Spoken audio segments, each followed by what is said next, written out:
Bonjour et bienvenue dans La Niche, le podcast bienveillant sur les aventures canines. Je suis Claire et je suis ravie de vous partager aujourd'hui le 3e épisode dans La Niche. La Niche est un podcast qui aborde les thèmes divers et variés qui entourent le monde canin et qui se veut bienveillant, inspirant, construit et positif. Habituellement, je vous partage toutes les 2 semaines mes conversations avec des personnes passionnées. Elles viennent raconter à mon micro les expériences et aventures qu'elles ont vécues avec leurs chiens, leurs réussites, leurs plus beaux moments, mais aussi leurs difficultés et les leçons qu'elles en ont tirées. Mais ça, c'est ce qui se passe habituellement. Aujourd'hui, je suis ravie de vous partager le 3e épisode solo de ce podcast. Seul au micro, j'ai eu envie de changer de format pour pouvoir vous parler et vous partager plus directement les sujets et réflexions qui me tiennent à cœur. Vous pouvez retrouver ces épisodes dans La Niche toutes les 2 semaines, en alternance avec les interviews, et ils seront accompagnés d'un article rédigé et complet sur mon site laniche-podcast.fr. Dans cet épisode, je voulais vous parler de la balade en liberté. Vous savez, notre Graal à tous. Voir son chien se balader en liberté et revenir quand on l'appelle, c'est un objectif commun à tout propriétaire de chien qui aime ce dernier. Et pourtant, ce n'est pas si simple qu'il n'y paraît. Je voulais revenir sur mon expérience et vous donner quelques tips pour améliorer progressivement vos balades vers plus de liberté. Alors que vous soyez déjà humain d'un chien ou que vous vous apprêtez à le devenir, que vous soyez auditeur habitué ou tout nouveau sur La Niche, et dans ce cas, bienvenue, cet épisode est pour vous. Mais je ne vous en dis pas plus et je vous souhaite une très bonne écoute. Dans mon dernier épisode solo, je vous parlais des choses à mettre en place pour offrir une balade riche à son chien. Celle incontournable qui lui permet de répondre à ses besoins et à se dépenser physiquement et mentalement. J'avais alors évoqué le fait que le chien soit libre de ses mouvements durant cette balade et je me suis dit qu'un épisode ne serait pas trop pour aborder ce sujet. Avant de commencer cet épisode, un petit rappel de la loi s'impose. En France, techniquement, et concernant nos chiens de famille lambda, il n'est pas catégoriquement interdit de lâcher son chien. En revanche, il existe différentes réglementations que l'on se trouve en zone rurale ou en zone urbaine. En zone urbaine, il appartient au maire de réglementer la tenue ou non des chiens domestiques en laisse sur la voie publique de sa commune, au moyen généralement d'un arrêté. Pour savoir ce qu'il en est dans votre ville, je vous conseille donc de vous renseigner auprès de votre mairie et de lire les panneaux. C'est notamment indiqué à l'entrée des parcs urbains généralement. En zone rurale, il existe 2 types de réglementation. Quoi qu'il arrive, le Code rural interdit en son article L211-19-1 l'état de divagation des chiens domestiques et définit cet état dans son article L211-23. Je vous passe la lecture de l'article, mais en bref, cela signifie que votre chien soit sous votre surveillance permanente, sous votre contrôle, notamment vocal et sonore, pour permettre son rappel, et qu'il soit à moins de 100 mètres de vous. Également, le maire, là aussi, peut ordonner que les chiens soient tenus en laisse, notamment dans certaines zones naturelles, afin de protéger la faune et la flore en présence. Au-delà du juridique, je tenais quand même à rappeler que si ces règles existent, c'est pour garantir la sécurité de tous, tant celle de votre chien que celle des êtres qui l'entourent. Le préalable avant de lâcher son chien, même si c'est autorisé juridiquement par la loi, c'est de le connaître et de s'assurer qu'il est prêt à l'être. On ne lâche pas un chien réactif, qui peut représenter un réel danger, au même titre qu'on ne lâche pas un chien qui ne répond pas aux demandes de son humain. Il est indispensable d'être en capacité de rattacher calmement son chien à n'importe quel moment. Laisser son chien se balader en liberté, c'est un peu le rêve de chaque humain de chien. Néanmoins, le rêve est rapidement rattrapé par la réalité quand on se rend compte que ce n'est pas si facile que ça. Alors pas facile, oui, mais pas impossible. Voici quelques pistes pour vous aider dans cette quête de la grande balade en liberté. Petit disclaimer avant de commencer cet épisode, je vous invite bien évidemment et en priorité à faire appel à un éducateur canin professionnel, convenablement diplômé et bienveillant face à toute difficulté. La sécurité de tous doit primer et il est donc essentiel de se faire accompagner dès lors qu'on en ressent le besoin. Il n'y a pas de recette miracle, chaque chien, chaque binôme est différent, il existe pléthore de possibilités pour atteindre ces objectifs et toutes ne vous seront pas adaptées. Donc l'éducation canine c'est un vrai métier, qui est merveilleux d'ailleurs. Tous les conseils que vous trouverez ici ne sont donc que des pistes générales qui sont principalement là pour vous aider à travailler sur votre relation, sur votre confiance en vous et en votre chien. Ceci étant dit, la balade en liberté avec Charlie a été et est toujours un vrai sujet pour moi. Je voulais donc vous partager mon expérience et quelques tips que j'aurais aimé avoir avant, de ce que la balade en liberté implique, aux adaptations qu'il est possible de mettre en place pour y parvenir progressivement. Liberté, rappel et autres rêves. Libre de ses mouvements. Qu'est-ce que ça signifie un chien libre de ses mouvements ? À mon sens, un chien libre de ses mouvements, ça implique que le chien ne soit pas relié à un humain et qu'il ne soit pas contraint physiquement à marcher dans les pas de quelqu'un. Cela implique qu'il puisse se déplacer à l'allure qui lui convient, qu'il puisse s'arrêter, retourner en arrière, occuper l'espace qui l'entoure, sortir ou pas du chemin. En bref, ça ne signifie pas que le chien puisse faire tout ce qu'il veut, mais ça signifie que physiquement, rien ne l'en empêche. Jusque-là, j'imagine que vous visualisez assez bien de quoi je veux parler. Mais pourquoi est-ce que c'est si important ? Ça, je vais vous l'expliquer dans mon dernier épisode solo, Promenons-nous. Si vous ne l'avez pas encore écouté, je vous invite à le faire, ça donnera certainement plus de sens à celui-ci. Alors en effet, pour que la balade de notre chien réponde à tous ses besoins, il faut entre autres qu'il soit libre de ses mouvements. Rappelons-le, pour répondre aux besoins du chien, il faut que cette balade soit pour lui une source de dépense physique, une source de sécurité et de confiance, une source de lien social, une source de considération de la part de son humain, ainsi qu'un moment durant lequel il puisse exprimer les comportements pour lesquels il a été créé. Dès lors, le premier élément qui permet de cette richesse, c'est d'être libre de ses mouvements, sans lien physique qui le lie ou qui l'attache en tout cas à son humain. Le chien va alors beaucoup plus se dépenser puisqu'il va marcher à son rythme, et vous aussi d'ailleurs, c'est bien plus agréable de veiller sur son chien à distance que de s'arrêter toutes les 5 mètres.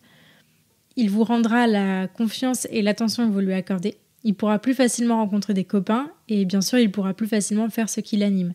Dans mon cas, pister et prendre le plus d'odeur possible. Bref, vous l'aurez compris, balader son chien en liberté c'est super.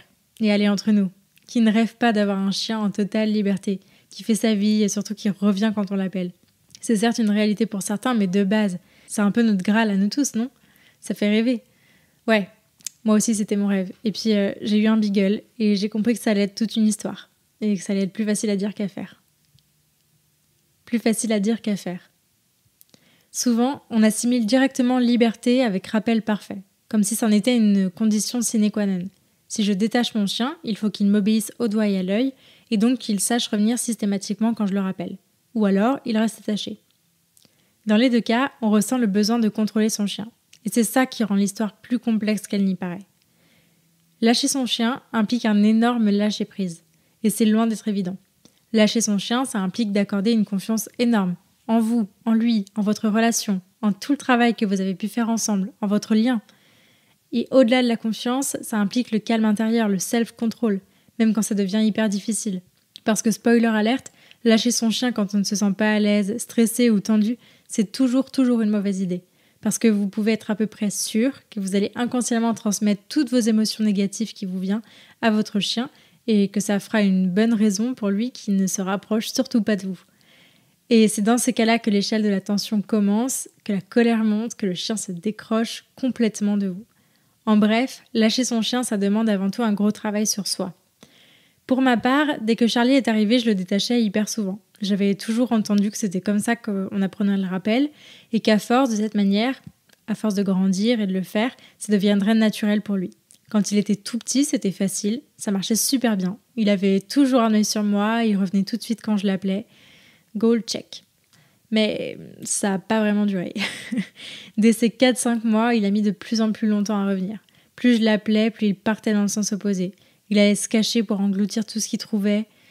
Toutes les tentatives que j'ai pu faire dans les mois qui ont suivi se sont soldées par des échecs. Je mettais de longues minutes, je devais solliciter plein de passants pour le récupérer. C'était le seul cas de figure où l'appât par la bouffe ne fonctionnait pas. Bref, l'enfer. Fin du rêve, je me suis résignée à acheter une longe et à le balader en longe, sans plus jamais le lâcher. Il m'a fallu des mois et beaucoup de travail sur ma confiance en moi et en lui pour me faire accompagner, pour tout reprendre du début et pour retenter. Il y a encore eu des loupés, des petits coups de stress, mais je crois pouvoir dire aujourd'hui qu'on n'est plus très loin du but. J'ai compris après que les chiots fonctionnent avec un système de zones, une sorte de périmètre de confort invisible autour d'eux. Plus ils sont petits, plus la zone est petite, et donc l'humain d'attachement étant la référence, il faut que celui-ci se trouve dans la zone pour que le chien se sente en sécurité. Mais plus ils grandissent, plus leur zone va s'étendre, et plus ils vont chercher les limites de la zone. Charlie étant un chien de chasse, il est naturellement plus indépendant qu'un chien de berger par exemple, et la zone est donc naturellement beaucoup plus grande sans que cela crée d'inconfort chez lui. C'est donc pour ça que la technique du apprends en faisant n'a pas tout à fait marché sur Charlie, parce que la zone était très grande et quand bien même j'étais dedans, pour moi c'était déjà trop loin, alors que pour lui c'était ok. Alors soyons clairs, avoir un chien qui obéit parfaitement et ou qui revient systématiquement quand on l'appelle, ça existe évidemment, et certains chiens ont d'ailleurs plus de facilité que d'autres, mais c'est pas le cas de tous les chiens de famille, loin de là. Et de fait, sans cette garantie de contrôle ni par le lien physique, ni par l'apprentissage, par l'obéissance, il peut paraître très compliqué d'envisager de détacher son chien. Pour autant, il existe des outils et des adaptations pour trouver des compromis, pour enrichir la balade et travailler le rappel progressivement. Laisse tomber la laisse. Les outils magiques. Pour des raisons évidentes de sécurité, il ne s'agit donc pas de se jeter dans le grand bain du jour au lendemain sans préparation. Chiot ou adulte, même histoire. On ne détache pas un chien comme ça. Comme je vous le disais au début de cet épisode, la première étape, c'est de connaître son chien, de pouvoir anticiper ses réactions, d'avoir favorisé le calme, une connexion, une écoute mutuelle des demandes entre vous. Et une fois seulement que tous les voyants sont au vert, que vous vous sentez prêt, que votre chien est prêt, vous pouvez mettre en place ces adaptations et y aller progressivement. En effet, donc, il existe des adaptations, des outils qui vont permettre à la fois d'offrir progressivement plus de liberté à son chien lors des balades, donc plus d'autonomie, qui vont lui permettre d'occuper plus largement l'espace qui l'entoure, donc une balade plus riche et plus physique, plus intéressante, et aussi de progresser dans l'exercice du rappel. Je voulais vous citer 3 outils ici qui, à titre personnel, m'ont beaucoup aidé ces dernières années. Le premier outil magique, j'en ai déjà parlé, c'est la longe. Une longe, c'est ni plus ni moins qu'une grande laisse de 5, 8, 10 ou même 20 mètres. Il en existe de toutes les couleurs, de toutes les longueurs et matières différentes, et c'est vraiment un indispensable à avoir. Perso, on n'utilise que ça, en 5 mètres pour le quotidien et en 10 mètres quand on va dans des plus grands espaces. Et on réserve la laisse de 2 mètres aux sorties en ville, aux courses ou aux visites chez le veto. Une balade en longe, ça permettra quoi qu'il arrive une balade considérablement plus riche qu'avec une simple laisse courte. C'est un super outil d'apprentissage du rappel parce que ça va permettre ce qu'on appelle la semi-liberté. Je vous en reparle juste après. Ça a aussi plein d'autres avantages, notamment dans les croisements congénères, mais j'aurai peut-être l'occasion de vous en reparler plus tard. Alors en ville, la longe permet une balade beaucoup plus riche tout en assurant beaucoup de sécurité pour le chien. Alors nous, on utilise une longe de 5 mètres, ce qui permet à Charlie d'avoir un peu plus de liberté pour prendre les odeurs, sans que j'ai des kilomètres de longe en trop à gérer et sans que je m'arrête toutes les 2 minutes. À mon sens, il y a beaucoup trop de stimuli en ville pour garder un chien détaché. Donc c'est pour ça que la longe, c'est un indispensable parce que ça permet quand même de pouvoir faire des balades intéressantes tout en gardant une sécurité maximale parce que voilà, il y a des vélos, il y a des gens, il y a des trottinettes, il y a des voitures, il y a des bus, des camions, il y a à peu près tout ce qu'on veut. Donc clairement, pour nous, on ne prend pas du tout le risque, il n'y a pas de balade détachée en ville. En pleine nature, c'est bien sûr une autre histoire. La longe a tout un tas d'avantages que vous comprendrez juste après, quand je vous reparlerai de la méthode. Alors 2 points d'alerte notamment concernant la longe. Il faut premièrement apprendre à la gérer et s'adapter à l'environnement dans lequel on se trouve. On ne promène pas un chien en tenant l'extrémité de la longe et en laissant des mètres brinque-ballant entre le chien et nous. Il va falloir accepter de se salir un petit peu les mains, mais c'est pour la bonne cause. Je vous rassure, ça fait pas mal. Il va falloir apprendre à rembobiner la longe quand c'est nécessaire et lâcher du mou quand c'est possible. Et deuxième point d'alerte, le gros défaut de la longe, c'est qu'elle peut s'entortiller. Dans les jambes d'humain, dans les sous-bois et dans tout un tas de choses dans lesquelles elle pourrait s'entortiller. Vous pouvez donc potentiellement blesser quelqu'un et votre chien peut aussi se retrouver bloqué dans des branchages. Donc personnellement, moi, Charlie, il a toujours une longe, que je la tienne ou pas, il l'a tout le temps. Par contre, si je la tiens pas, que je le laisse jouer avec d'autres chiens, par exemple, qu'il y a des humains autour, etc., je garde toujours sous haute surveillance. Le deuxième outil qui permet de se rassurer, c'est la balise GPS. Alors, ça demande un investissement, évidemment, mais ça peut vous éviter bien des galères s'il s'avère qu'à un niveau plus avancé, votre chien prenne la tangente, qu'il soit guidé par une odeur ou que sais-je. Elle est connectée à votre téléphone, il suffit de placer la balise sur le harnais ou sur le collier de votre chien et de le mettre en route au début de la balade. Le signal s'actualise toutes les quelques secondes et ça vous permet de visualiser sur la carte où se trouve votre chien en temps quasi réel. Ça fonctionne même sans connexion normalement, grâce au signal GPS, et c'est plutôt assez précis. Bon, néanmoins, c'est pas infaillible non plus. J'ai déjà eu plusieurs retours d'utilisateurs qui m'ont alerté sur l'absence de signal par moment, selon où vous vous trouvez. Ça, c'est un peu aléatoire. Le troisième outil qui permet de garder un contact avec son chien et qui est très rassurant, c'est la clochette, ou du moins un truc qui fait gling-gling attaché au chien. Alors, ça va nous permettre de garder un signal auditif avec son chien. Si vous entendez le gling-gling, c'est qu'il est toujours dans le coin. C'est pas forcément nécessaire d'avoir une énorme clochette de chien de chasse, d'autant que ça peut faire un bruit insupportable pour tout le monde, pour le chien en premier. Pour ma part, Charlie, il a 2 médailles à son collier. Alors, sa médaille Tic Clip qui le protège des tiques et sa médaille d'information avec son nom et mes coordonnées. Et comme elles sont accrochées au même endroit, elles s'entrechoquent dès que Charlie bouge, quoi. Et donc, c'est un petit bruit métallique et c'est très très pratique pour savoir s'il est toujours à proximité, même si je le vois plus. La méthode magique. Au-delà des outils physiques qui permettent de progresser et de se rassurer, il y a la méthode pour travailler le rappel et la balade en semi-liberté. La première étape, c'est de choisir l'endroit. Choisissez un endroit calme, dans la nature donc, loin des routes, avec peu de passages. Peut-être un endroit où il y a un côté du chemin qui est infranchissable, par exemple. Bref, choisissez un endroit qui est sécure, dans lequel vous vous sentez à l'aise.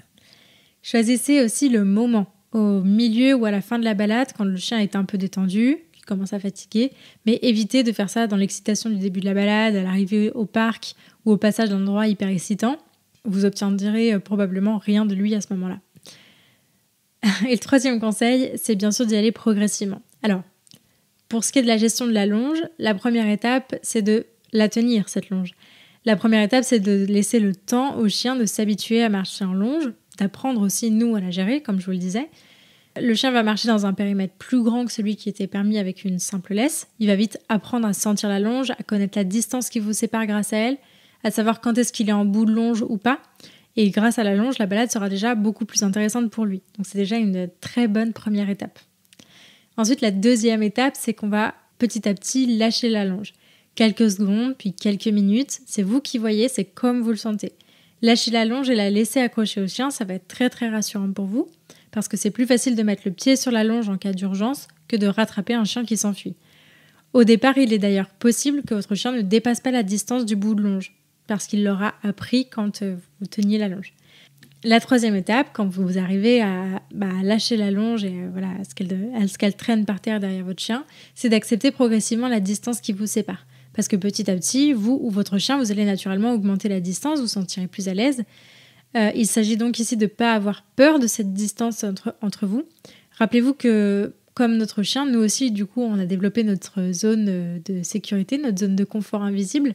Il s'agit donc d'apprendre ensemble à agrandir nos zones respectives. Et puis, les petits exercices que vous pouvez faire une fois que vous êtes bien à l'aise là-dedans, dans le fait que votre chien marche avec sa longe tout seul et que vous fassiez votre vie à côté, c'est de renforcer le suivi naturel. Alors, l'objectif, c'est que votre chien profite de sa balade tout en restant attentif à vous. Vous allez, vous aussi, progressivement avancer à votre rythme, qui sera peut-être un peu différent du sien. Et donc, l'idée, c'est que vous vous jetiez mutuellement des coups d'œil et que vous sachiez tous les deux où se trouve l'autre. Que votre chien vous suive, même de loin. Donc, vous pouvez faire demi-tour, vous pouvez changer de direction sans jamais rien demander à votre chien. Vous pouvez même aussi vous cacher pour l'inciter à renforcer son attention sur vous, pour vous trouver et pour pouvoir vous suivre. Au-delà des outils et de la méthode, il y a le travail sur vous, vous l'aurez compris, c'est le nerf de la guerre dans cette histoire. Alors détendez-vous, respirez profondément, appréciez l'instant présent et lancez-vous seulement quand vous sentez que votre chien et vous êtes assez prêts et détendus. Rappelez-vous que ce ne doit pas être un moment stressant où ça risque de pas du tout se passer comme espéré. Et puis observez votre chien, c'est le préalable à tout ça encore une fois. Mais vraiment, l'important, c'est de connaître assez bien son chien pour pouvoir anticiper ses réactions et pour pouvoir avoir une garantie que, ok, il vous écoute et que même s'il n'obéit pas au doigt et à l'œil instantanément, il comprend quand même vos demandes, il est attentif à vous, etc. Et je pense que c'est ça le plus important, c'est de favoriser cette connexion-là. Donc pour ça, observez-le longuement durant ces balades en longe. Et puis voilà, il y a tout un tas de tips, je vous renvoie à mes précédents épisodes. Quoi qu'il arrive, gardez en tête que si vous travaillez sur vous et sur la relation que vous avez avec votre chien, il n'aura pas de grand intérêt à partir en courant loin de vous. Vous ne risquez quasiment rien. Je ne sais pas s'il est utile de le rappeler, mais dans le doute, ça ne coûte rien. Votre chien ne cherchera jamais à vous dominer ou à vous nuire. L'enjeu réside plus dans un travail sur vous et votre relation que dans un apprentissage pur et dur à votre chien. Alors pour conclure, je vous ai planté un petit peu le décor de ma situation avec Charlie tout à l'heure, mais je voulais terminer cet épisode en vous racontant comment on a procédé et où est-ce que nous en sommes aujourd'hui, soit 2 ans après. Alors durant le long mois, donc, j'ai pas lâché la longe de Charlie, sauf séance de jeu en groupe. Et puis un jour, je l'ai mieux senti. On fait souvent la même balade dans le parc du fort de notre ville, qu'on connaît complètement par cœur. Et j'ai repéré qu'il y avait des portions plutôt sécurisées sur lesquelles je pourrais essayer potentiellement de lâcher un peu la longe. Et du coup, c'est ce que j'ai fait. Donc pendant des semaines, à chaque fois qu'on passait à cet endroit précis de la balade, genre pendant 3 secondes, je lâchais la longe. Puis je la reprenais. Et progressivement, j'étais de plus en plus à l'aise, j'ai lâché à d'autres endroits. Et quand je me suis sentie assez à l'aise, je me suis fixé l'objectif de lâcher la longe au moins une fois par balade, même si on n'était pas au fort, et même 1 minute, il fallait que je lâche au moins une fois la longe. C'était plus un exercice pour moi, pour travailler sur ma confiance. Alors les balades collectives en groupe avec d'autres chiens m'ont aussi beaucoup aidée, même dans des endroits inconnus. Les chiens restent souvent entre eux et leur instinct grégaire va permettre de se servir du rappel des autres et des copains pour rappeler son chien. Donc c'est des bons apprentissages aussi, c'est des bons exercices.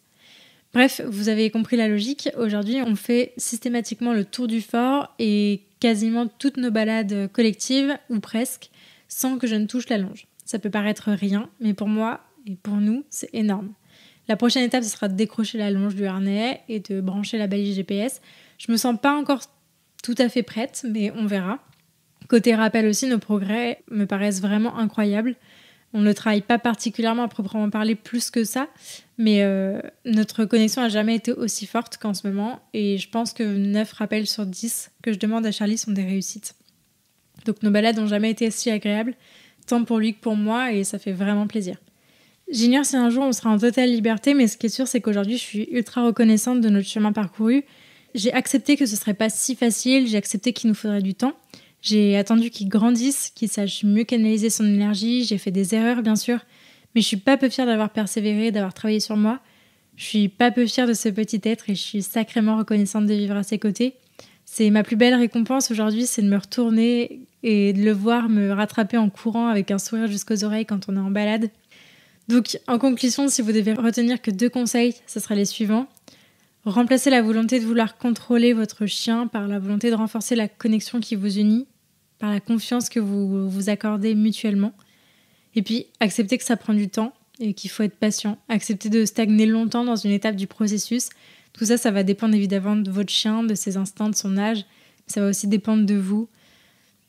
Donc, mettez-lui une longe. Faites des balades qui sont déjà beaucoup plus intéressantes qu'en simple laisse courte. Et puis travailler sur tout ça et ça devrait bien se passer. Surtout, pas d'autoflagellation si on ne se sent pas. Si c'est pas le jour, tant pis, ça sera peut-être demain. Vaut mieux reporter que tenter dans de mauvaises conditions et rester sur un échec. Encore une fois, n'hésitez pas à vous faire accompagner par un professionnel pour qu'il vous donne des conseils adaptés à votre binôme, à votre façon de fonctionner, à votre expérience. Et bien sûr, comme je le disais au début de cet épisode, tous les conseils que je vous donne sont là uniquement pour vous inspirer et pour que vous puissiez vous sentir un petit peu plus fort pour travailler sur votre relation et la confiance que vous entretenez avec votre chien. Mais voilà. Merci beaucoup de m'avoir écouté jusqu'au bout. J'espère que cet épisode vous a plu et si c'est le cas, je vous invite à en parler à des amis qui le pourraient aider et à le partager sur les réseaux sociaux en me taguant @lanichepodcast. J'en profite pour remercier également Francesca qui m'a aidé à préparer cet épisode. Si vous souhaitez soutenir ce projet, vous pouvez aussi me laisser une note et un commentaire sur la plateforme que vous utilisez pour m'écouter. Ça aide beaucoup le podcast à se développer. Pour enrichir votre écoute, n'hésitez pas à visiter mon site laniche-podcast.fr. Enfin, pensez à vous abonner au podcast et à me suivre sur Instagram pour ne rien rater des prochains épisodes. Ils arrivent très vite. D'ici là, prenez soin d'eux, prenez soin de vous et je vous dis à la prochaine.